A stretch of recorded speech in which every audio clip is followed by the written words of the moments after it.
Her eyes met mine across the breakfast table, coffee mug suspended halfway to her lips. "Last night, nothing happened, right?" she asked, voice barely above a whisper. But everything had changed, and we both knew it. Hey everyone, if you're enjoying this story, please hit that like button and subscribe to the channel for more emotional content that explores the complicated reality of modern relationships.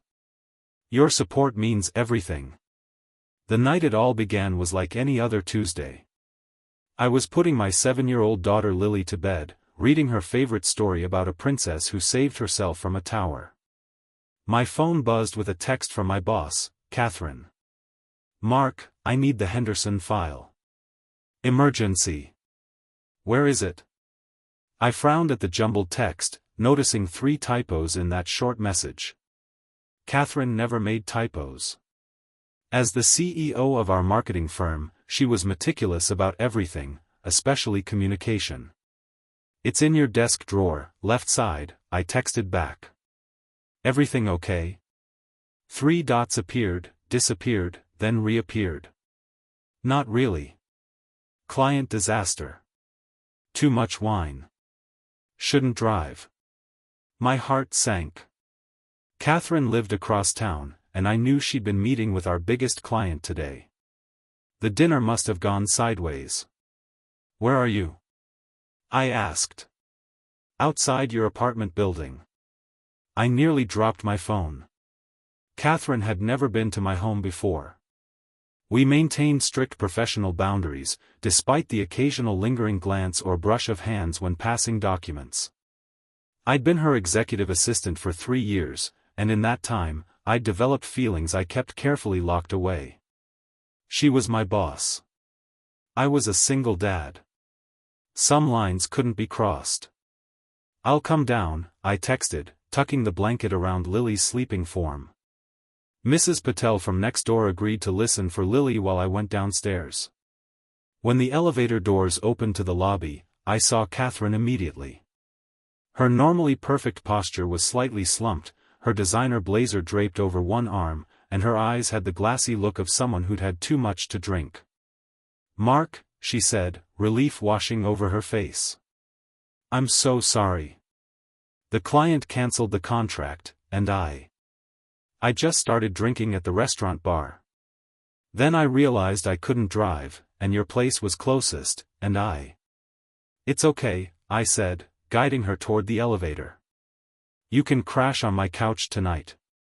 In the confined space of the elevator, I could smell her perfume mixed with wine. Her shoulder brushed against mine, and she steadied herself by gripping my arm. The touch sent electricity through me that I tried desperately to ignore. "You're always saving me," she murmured. "Always so dependable." My apartment wasn't much, a modest 2-bedroom that Lily and I had made our home after my wife died 3 years ago. Catherine looked around with curious eyes as I led her inside, taking in the crayon drawings on the refrigerator, the mismatched furniture, the photos of Lily and me at the park. "Your daughter?" she asked, picking up a frame. "Lily. She's asleep." Catherine nodded, suddenly looking vulnerable in a way I'd never seen at the office. "You've built a beautiful life here, Mark." I made her drink water and prepared the couch with sheets and a blanket. As I handed her a t-shirt to sleep in, our fingers touched, and she didn't pull away. "Thank you," she whispered. "For not judging me." "We all have bad days," I said simply. She changed in the bathroom while I checked on Lily. When I returned to the living room, Catherine was sitting on the edge of the couch, swimming in my oversized t-shirt, her long legs bare, her usually perfect hair falling in waves around her shoulders. She looked younger, softer. "Can you sit with me for a minute?" she asked. "I don't want to be alone with my thoughts right now." I sat beside her, maintaining a respectful distance. She told me about the client meeting, how they decided to go with another agency after months of work. How her father had called earlier that day to remind her that at 38, she was running out of time to start a family. How sometimes the weight of running the company alone felt crushing. "You're not alone," I said. "The whole team believes in you." I believe in you. Her eyes, clearer now, searched mine. Why are you so good to me, Mark? The question hung in the air between us. Because I admire you. Because I've fallen for you. Because I've imagined this moment 1,000 times. Because you deserve it, I said instead. She leaned forward then, and for a heart-stopping moment, I thought she might kiss me. But she rested her head on my shoulder instead, her breath warm against my neck. I wish I'd met you before, she whispered. Before I became your boss. Before all these complications. I stayed still, afraid to move, afraid to break whatever spell had fallen over us. Eventually, her breathing deepened, and I realized she'd fallen asleep against me. Gently, I laid her down on the couch, covered her with the blanket, and retreated to my room, my mind racing with possibilities I couldn't afford to consider. Morning came with the sound of Lily's excited voice.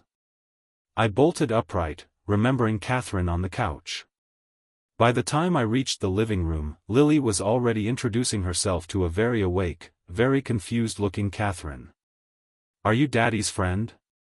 Do you want to see my stuffed animals? Why are you wearing Daddy's shirt? Catherine handled it with surprising grace, asking Lily about school and complimenting her pajamas while I made breakfast, trying to act like having my boss in our home was perfectly normal. When Lily went to get dressed, Catherine helped me clear the dishes, our movements awkward in the small kitchen. Mark, about last night. She began, not meeting my eyes. You needed a place to stay. It's fine. She set down the plate she was holding. I said things, personal things. You were upset. Don't worry about it. Finally, she looked up at me, her expression unreadable. Last night, nothing happened, right? The question wasn't really about what had physically happened. It was about boundaries, about the professional relationship we needed to maintain, about the feelings that had surfaced in the darkness. Right, I agreed, ignoring the ache in my chest. Nothing happened. She nodded, relief and something like disappointment crossing her face. I should call a car. After Catherine left, promising Lily she'd see her again sometime, the apartment felt strangely empty. I went through the motions of our Saturday routine, pancakes, cartoons, trip to the park, but my mind kept returning to Catherine's vulnerability, to the weight of her head on my shoulder, to the question that hung between us. Monday at the office was excruciating. Catherine was all business, her walls firmly back in place. I was her efficient assistant again, nothing more. But sometimes I caught her looking at me when she thought I wasn't aware, a question in her eyes. Weeks passed. We never spoke of that night. But something had shifted between us, a current of awareness, of possibility. Then came the Henderson account crisis. Our team worked late into the night, ordering takeout and fighting to save the project. Around midnight, only Catherine and I remained, reviewing the final presentation. This is good, she said, leaning back in her chair. You've saved us again. We saved us, I corrected. It's a team effort. She smiled, the first genuine smile I'd seen since that morning in my kitchen. Can I ask you something personal?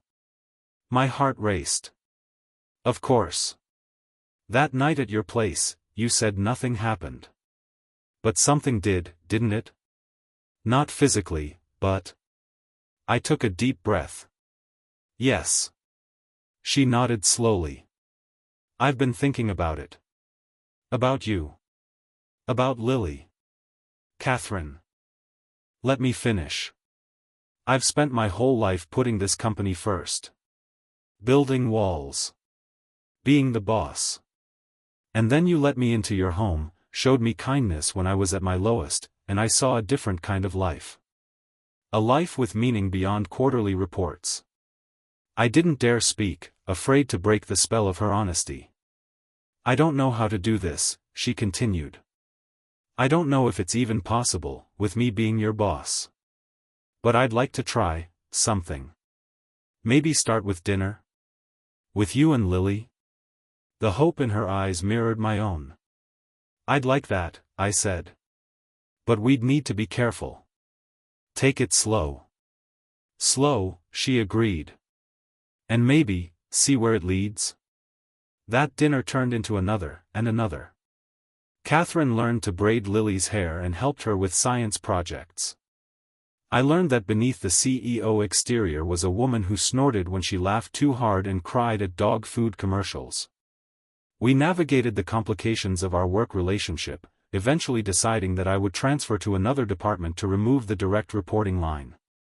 6 months after that night on my couch, Catherine and I sat on a park bench watching Lily chase butterflies. "Remember when I asked if nothing happened that night?" Catherine said, her hand finding mine. "I remember. I was so afraid of what it meant if something had. Afraid of risking my heart, of complicating our work, of letting someone see the real me." I squeezed her hand. "And now?" She smiled, leaning her head on my shoulder just as she had that night. "Now I'm grateful that something did happen. That something is still happening." As Lily ran back to us, face flushed with joy, Catherine whispered, "This is the something I've been looking for my whole life." Sometimes the most important moments in our lives begin with a simple text, a moment of vulnerability, and a question asked across a breakfast table. Sometimes nothing happening becomes everything. Thank you for watching this story to the end. If it touched your heart, please like and subscribe for more content that explores the complicated, beautiful journey of finding love in unexpected places. Remember that sometimes the most meaningful connections begin when we're brave enough to be vulnerable. Drop a comment below with your thoughts, and I'll see you in the next video.